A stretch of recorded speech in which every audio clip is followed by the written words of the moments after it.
Book Review. Hi friends, today I am going to review the book, Head, Heart and Guts.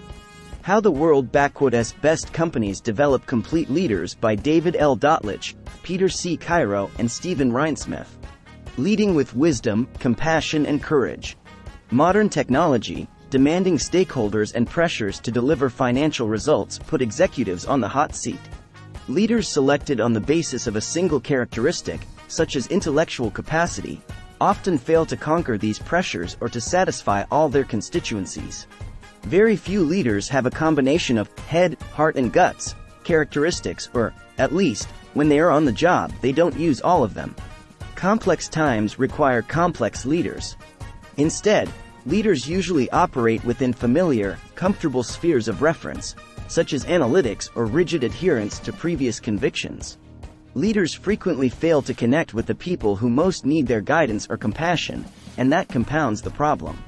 Unfortunately, companies often select leaders based on a single characteristic, such as analytical ability, so even successful candidates may lack skills in other key areas.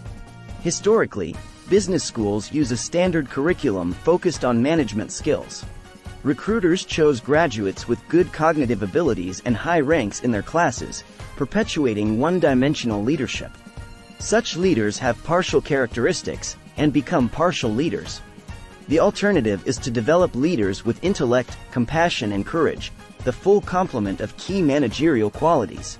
Partial leaders struggle during an era of paradox, ambiguity and unpredictability.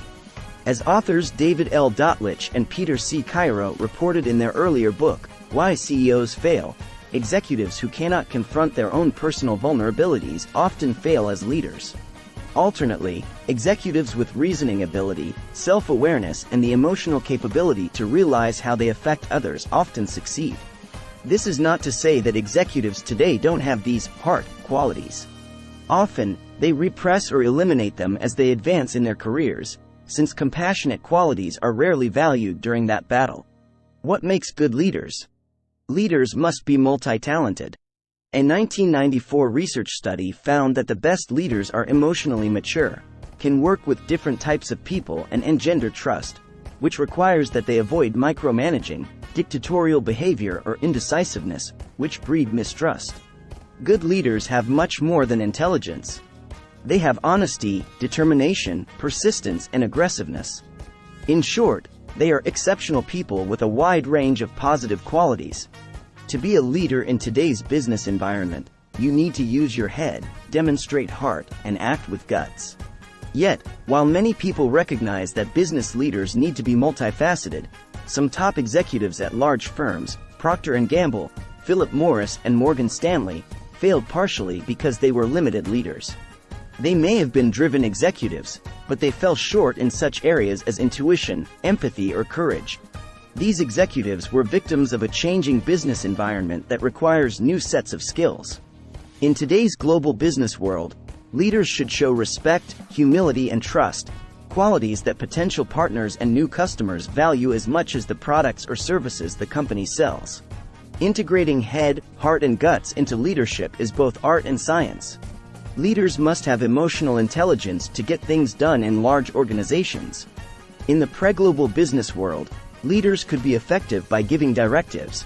Today's environment requires power, influence, risk analysis, persuasion, and inspiration. Mastering these new tools is critical, because contemporary employees are better informed and more iconoclastic than yesterday's workers. As a result, they will not be truly motivated unless they personally buy into the company's plans. That requires involving them in planning, explaining the plans thoroughly, and providing leaders they respect and trust. Becoming trusted as a leader is even more difficult for managers who are assigned to lead in unfamiliar cultures where they often must make decisions based on ambiguous or incomplete facts. That means relying more on instinct, a hard challenge for risk-averse leaders. Global companies need leaders and managers who thrive on change, and whose actions reflect the highest level of integrity. Building strong leaders. Although today's leaders need broader skills, companies usually lack an integrated approach to developing such talent. Even good programs tend to ignore the limitations imposed by a company's prevailing culture. However, some companies are working to overcome internal cultural limitations. General Electric measures a manager's financial or sales results, but it also examines how managers achieved their results. GE considers new variables, such as whether the manager built a cohesive team and how it operated. New measurements gauge whether executives show empathy and compassion, which the company considers to be desirable leadership qualities. Most employees expect more than a one-dimensional leader. To build a strong development leadership program, take these steps. Acknowledge your company's limitations and current condition. Many development programs seek to correct a systemic problem, such as a lack of teamwork or creativity, and then discover that the company's culture prefers individual efforts and familiar tactics. To correct this, the firm must coordinate its organizational development and its leadership development. Try to understand the company's informal structure, since that determines how jobs are done. Get the buy-in from top leadership. Get the CEO and the executive committee actively involved in leadership development so you develop leaders who see the big picture and build multiple strengths. Let the leadership development process reshape the entire company. Management frequently cannot face its own problems. But when managers hear how their subordinates really feel, they can exhibit whole leadership skills by looking at problems from a larger perspective. Recognize that every company is unique and requires a customized solution. No single leadership training approach works for everyone.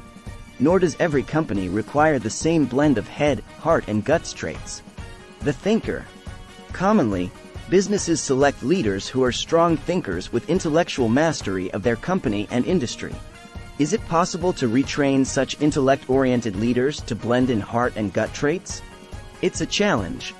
Most people are products of their times and follow prevailing wisdom. Aside from pressure to conform, leaders are also pressed to produce steady results. They don't have time to rethink business processes. And they may lack the fortitude to dig out the deficiencies in existing processes and start on new paths. But because business cycles are more compressed and change is always accelerating, leaders need to rethink their company's standard operations. After all, Nokia started as a lumber company. IBM was a manufacturing company before it morphed into a service provider. Time Warner was a magazine publisher before becoming a media giant. Travelers Insurance merged with Citibank to become a leading financial services provider. Each of these companies underwent significant transformations. Leadership development often doesn't work because the development process replicates the culture and reinforces prevailing views. Many business leaders are like scientists, convinced they are independent thinkers, but in reality, they are at the mercy of the prevailing paradigm. Leading from the heart. The famous Myers-Briggs Personality Inventory indicator puts people into two broad categories: those who make decisions using logical analysis, and those who decide based on values and beliefs. Most CEOs were chosen for their cognitive skills and may show short-term results, but have weak people skills that could impair their long-term growth. Over time, cognitive leaders do not recognize what their people need, so morale drops, turnover increases, and the constant push wears people down. Tremendous benefits accrue to organizations when leaders can both observe and reframe boundaries. Leaders have to know when and how to push people. They must be able to make tough choices, such as ordering layoffs when it benefits the company. Leaders also must know the difference between being kind and being nice. Kindness provides information and shows emotional empathy. Being nice is a more superficial emotional reaction, mostly designed to avoid conflict. A manager who is nice to an underperforming employee, instead of being kind but honest, only aggravates the situation. Being a people-oriented leader is important, but managers can become too focused on pacifying individuals. Signs of this problem include unwillingness to realistically assess underperformers, making excuses for poor performance, letting ineffective people remain in place, and protecting ineffective workers because they have shown loyalty to the company. The reality is that companies are highly activity-oriented and resource-scarce, and they want to drive toward closure. Business considerations trump personal concerns and prejudices. When balancing the needs of competing stakeholders, leaders must be objective, listen to all sides, and weigh rational arguments against emotional ones. Many executives have a rigid worldview and think that everyone is motivated by the same rewards. Such performance-oriented leaders may not see or acknowledge that competitive advantages often stem from unexpected sources, such as creativity, networking, and community involvement. The gestalt of execution is more complicated today than it was years ago. When cognitive leaders begin to acknowledge their own emotions, they become more open to trusting others and more collaborative. Trust is more important today since many organizations are flatter, so direct reporting lines are increasingly vague. This creates the organizational white space, where responsibilities are unclear. The blend of head, heart, and guts. While head, heart, and guts are different, no sharp lines divide them. Mature leaders combine these qualities and use wisdom to solve problems. But companies cannot wait for leaders to become mature. Businesses must accelerate the maturation process by exposing leaders to new experiences and points of view.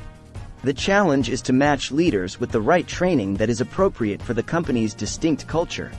In companies with cognitive cultures, the majority, leadership training should focus on heart and guts experiences. Alternately, nonprofits frequently have heart cultures, so they should supplement training with head and guts experiences. Rethinking takes guts. Your company's goal is to develop mature leaders who learn from their experiences and want to learn more through taking on new challenges.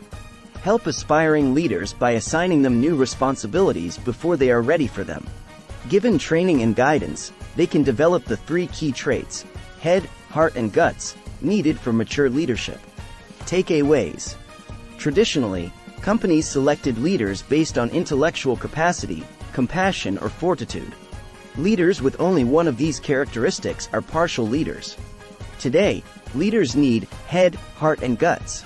The best leaders are emotionally mature, create trust, and can work with different types of people. When cognitive leaders acknowledge their emotional side, they begin to trust others. Classic business leaders chosen for their cognitive skills may show short-term results, but weak people skills can impair their long-term growth. Former Mayor Rudolph Giuliani helped the New York Police Department reduce crime by supplementing its dominant guts culture with cognitive training. Leaders should give rising managers new responsibilities before they are ready. No single leadership training method works all the time. Different companies need varied blends of head, heart, and guts traits. Mature leaders use wisdom to solve problems. Please like, share, and subscribe for more videos. Thanks for watching.